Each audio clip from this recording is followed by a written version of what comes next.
السلام عليكم ورحمة الله. بسم الله الرحمن الرحيم. يسرني أن أشارك معكم في الملتقى الدولي الثاني لتقييم الآثار الاقتصادية والاجتماعية والبيئية لعملية تدوير النفايات بمداخلة تحت عنوان L'économie circulaire, un modèle de développement en Chine, quel enseignement pour l'Algérie.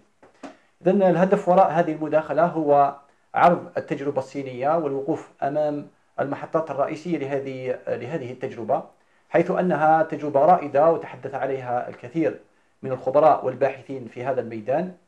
ولهذا أردنا من خلال هذه الدراسة أن نستخلص أهم الدروس التي يمكن أن تفيد الجزائر في انتقالها نحو الاقتصاد الدائري. La croissance exponentielle de la Chine pendant les 3 dernières décennies n'a pas été sans conséquences, puisque aujourd'hui la Chine fait face à de nombreux défis en matière d'approvisionnement en ressources, d'assimilation des déchets, de problèmes environnementaux tels que la dégradation des terres, la désertification, les pluies acides, les émissions des gaz à effet de serre et la pollution de l'air dans les zones urbaines. Devant cette situation, la Chine a eu besoin en urgence d'adopter un nouveau modèle de développement pour surmonter ces problèmes, en s'appuyant sur l'économie circulaire à travers le principe des 3 R. Réduire les déchets, réutiliser les produits et prolonger leur vie, et recycler les déchets.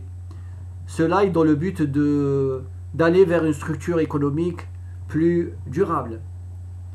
La mise en œuvre de l'économie circulaire en Chine a été effectuée à travers une approche à 3 niveaux. Le niveau micro, méso et le niveau macro. Le niveau micro concerne les activités de production à travers, en invitant les entreprises à intégrer quelques pratiques environnementales telles que le système de management environnemental, la norme ISO 14001, l'éco-conception, c'est-à-dire intégrer l'environnement dès la conception d'un produit. Elle prend en compte toutes les étapes de cycle de vie d'un produit depuis l'extraction des matières premières jusqu'à la fin de vie. La réduction des déchets et la production plus propre, ce qu'on appelle en anglais cleaner production.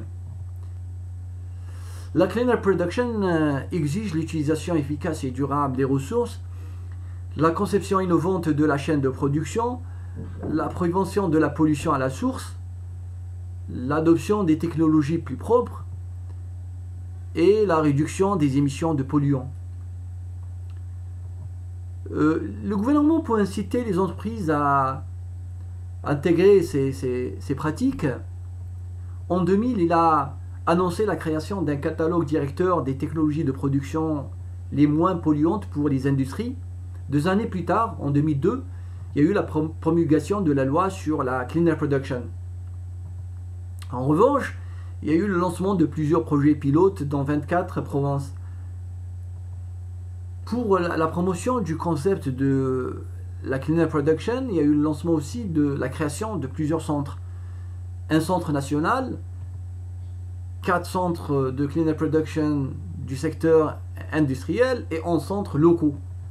Ces centres ont accueilli 550 programmes de formation et ont permis la formation de 16 000 personnes. Le niveau méso concerne la création de parcs éco-industriels.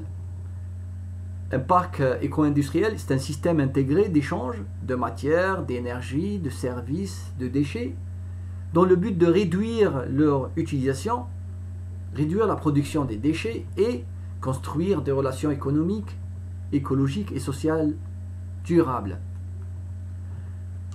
Les parcs éco-industriels, à la différence des parcs industriels traditionnels, il existe plusieurs liens entre les entreprises installées dans ces parcs. Comme par exemple, on a vu tout à l'heure, il y a l'échange des déchets. Les déchets des uns sont les matières premières des autres. En Chine, le lancement du premier projet, ça a été en 2000. 14 années plus tard, il y a eu en 2014, on trouve 62 projets pilotes et 23 projets ont été approuvés. Les parcs éco-industriels en Chine contiennent plusieurs zones. On trouve des zones de production, des zones de recherche scientifique, des zones résidentielles, des zones d'affaires et de services. À la différence des zones industrielles traditionnelles, là où le périmètre il est limité, les écoparcs industriels s'étendent parfois à un périmètre qui englobe toute une région. Et cela est dans le but de créer des écovilles et des éco-provinces. Le niveau macro qui est à l'échelle municipale ou régionale, à la différence des deux premiers niveaux, il cherche à créer une symbiose entre les préoccupations de production et de consommation. En s'appuyant bien sûr sur l'économie circulaire, les principes des 3 R, on essaie de créer des écovilles ou des éco-provinces. Là, le gouvernement il a fixé l'objectif de récupérer 70% des déchets recyclables. En ce qui concerne la société, on essaie d'impliquer la société. Et en Chine, on parle même de civilisation écologique à travers la réduction de la consommation des produits. Cela va permettre de réduire les déchets et en conséquence, on va conserver les ressources naturelles. Le passage à une économie circulaire en Chine n'a pas été possible sans un support politique à travers des réglementations. Cela a été dans le but de créer un environnement favorable au développement d'économie circulaire. En 2009, par exemple, il y a eu le lancement de la loi sur la promotion de l'économie circulaire. C'est une loi fondamentale guidant toutes les politiques de l'économie circulaire. Il y a aussi l'application des politiques préférentielles de taxation avec d'autres incitations économiques dans le domaine du recyclage. La planification territoriale, un pilier important en Chine, il a été repensé en intégrant les problèmes environnementaux dans les planifications territoriales. Bon, on arrive à la fin de la présentation. Ici, on va essayer de présenter quelques enseignements pour l'Algérie. On va survoler les principales recommandations. La première recommandation, c'est s'appuyer sur les institutions de recherche scientifique. La deuxième, c'est adopter une approche décentralisée pour la mise en place de l'économie circulaire.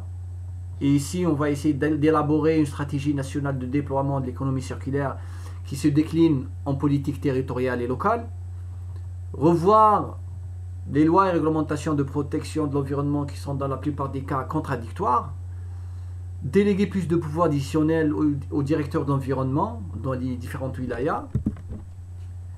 Créer des organes de statistiques dédiés à l'économie circulaire au niveau local, puis après au niveau central.